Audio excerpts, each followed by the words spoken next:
Hello, I am Artemis Juliana Antoniou. I'm a dog behaviorist and calming signal specialist. Today we are going to talk about the 10 things we never imagined were mistakes. The silent language of canine care.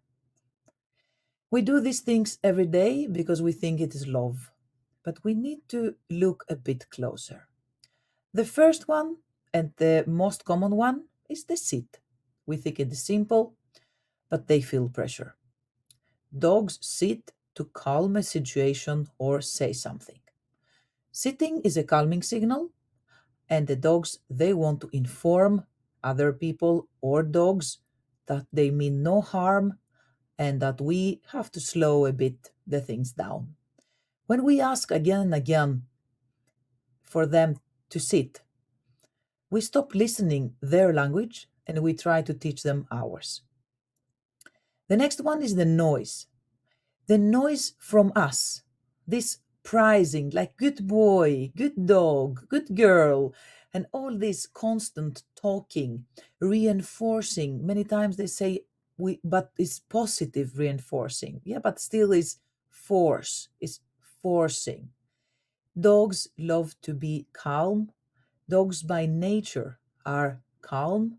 And when we are constantly talking to them, we are just creating stress and arousement.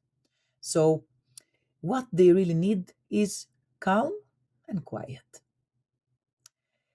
The floors, the slippery floors, one of the most common reasons for chronic pain in dogs.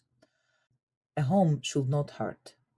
Slippery floors cause them to tense their whole body to avoid falling.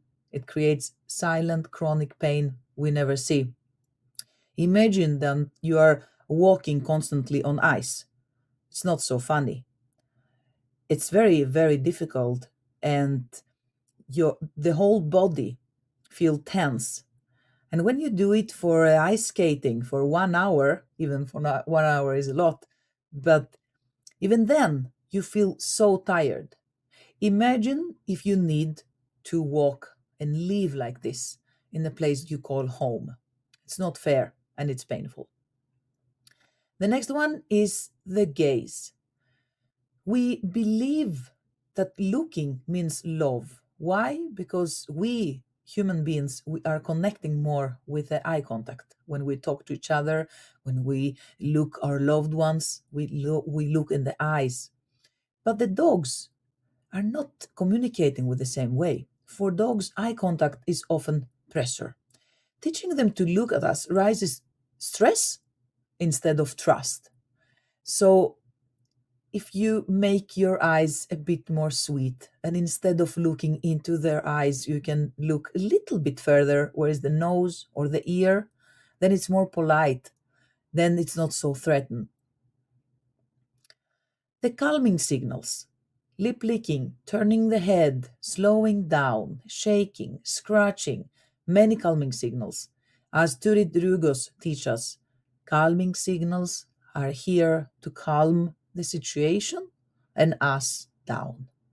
Calming signals saying that we are a little bit too much. They need a little space. We are little rude for them. So they are not random and they are just saying that this is too much. We should respect it. The embrace, hugging, kissing, and squeezing each other for us is so nice and beautiful emotions, and we really like to hug each other. Especially me, I'm a hugger.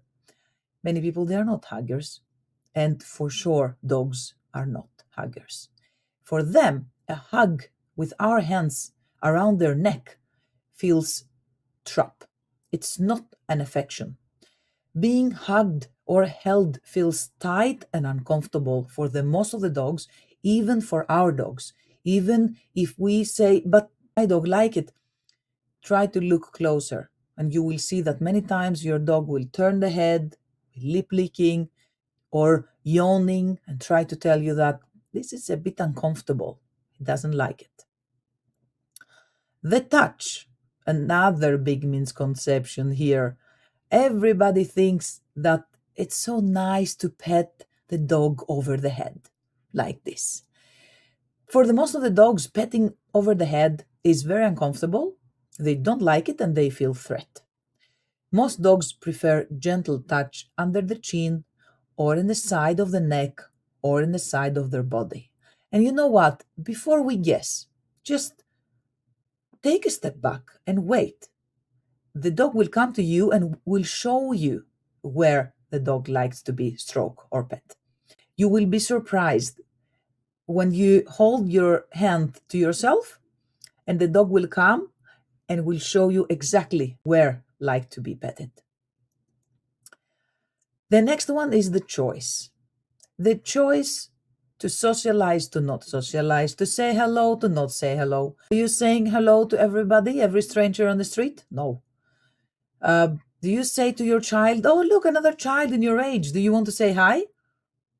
I don't think so. So what makes you think that all the dogs, when they walk in the street, they want to meet other dogs? They don't. So just look, observe, observe your dog, observe the other dog, and see if they really want both sides to meet. And then you can let them meet. But we have to be mindful here and to not push people or dogs to meet. Forcing is forcing, and nobody likes forcing and creates just stress. So, no is no, and everybody should have the right to say no. The chase, the fetch, this game that I call it the narcotics of dogs, because it's not a choice, it is a reflex. The dog doesn't want to fetch something, doesn't have a choice, is an instinct. We have to study, we have to read about it, because this is what it is. And it looked like fun, but the only thing that does is to create a lot of adrenaline, tired, exhaust the body, but create a really alert and aroused mind. Not the best game for the dogs. Let's remember the behavior. Behavior, it is not the problem. It is the message. It is the outcome. Don't fix the outcome, the action. Change the emotional state, and the behavior will change naturally. When we make sure that our dogs feel safe, confident, and comfortable and calm, their behavior will be fixed almost magically. So, love for dogs looks different than love for humans. We have to remember that.